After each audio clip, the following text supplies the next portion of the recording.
The Sign of Four by Sir Arthur Conan Doyle is the second Sherlock Holmes novel, and this one is simply enough a murder mystery with a large stolen treasure involved.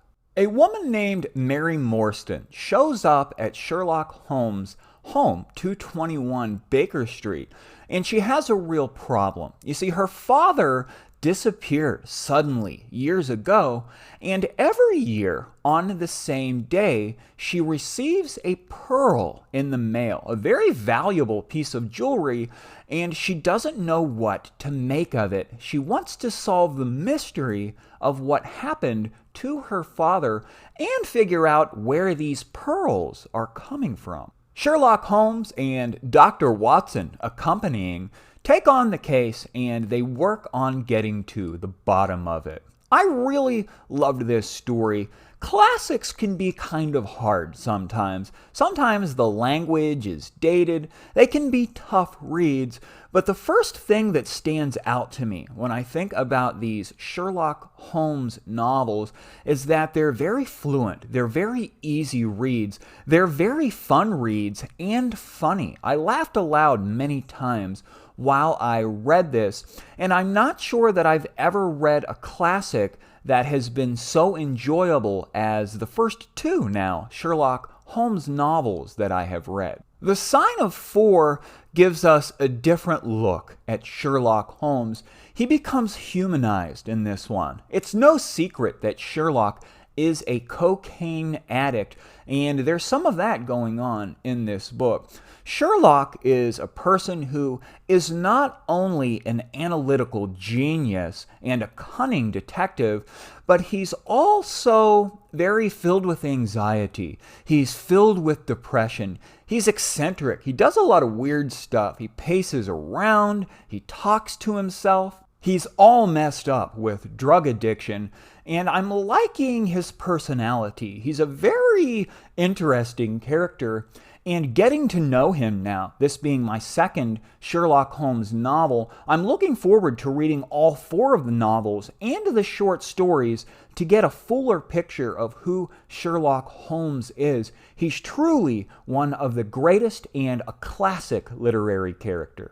Dr. Watson is a joy to read as well. Great character. It's his tale that we're reading on the pages of The Sign of Four. It's his adventure with Sherlock Holmes. And I like him because he's relatable. He's kind of a smart guy, but he's nowhere near the brilliance of Sherlock Holmes, and he's totally lost in the dark, as we are, so he's the perfect character to relate the tale to us. Speaking of characters, I must mention Wiggins. Sherlock has a group of poor people that help him.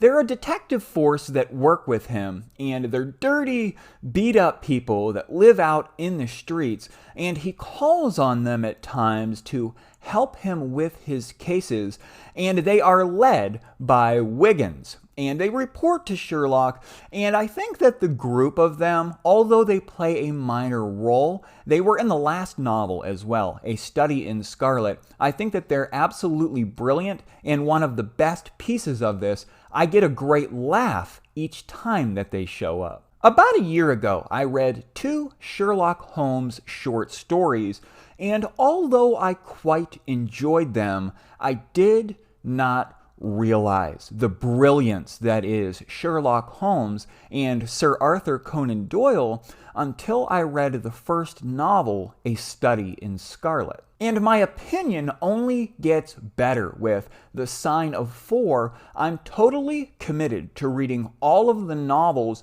all of the short stories. There are 4 novels, 56 short stories, and I might even go beyond by looking into some other Sherlock stories that were picked up by other authors. I give this book an 8 out of 10 rating and a strong recommendation. I'm quite excited to be new to the Sherlock Holmes universe. There are tons of movies and television programs and stage plays and radio broadcasts. I'm looking forward to digging into some of this stuff, and something that has me quite excited for this series and the development of Sherlock Holmes is that Sir Arthur Conan Doyle introduces depression and anxiety into this as themes along with murder and mystery and mayhem and detecting, and I'm curious where the third novel is going to go from here, so I think that it's going to be quite a lot of fun. Well, there you go, guys. This was a fun mystery that I enjoyed. Let me know in the comments if you've read any of the Sherlock Holmes novels or the short stories. Let me know which one is your favorite. And you can let me know any other classics that you have read that you think I might like to read. I think I might go on a classics tear here in the very near future. Thanks for stopping by, guys. I'll see you next time.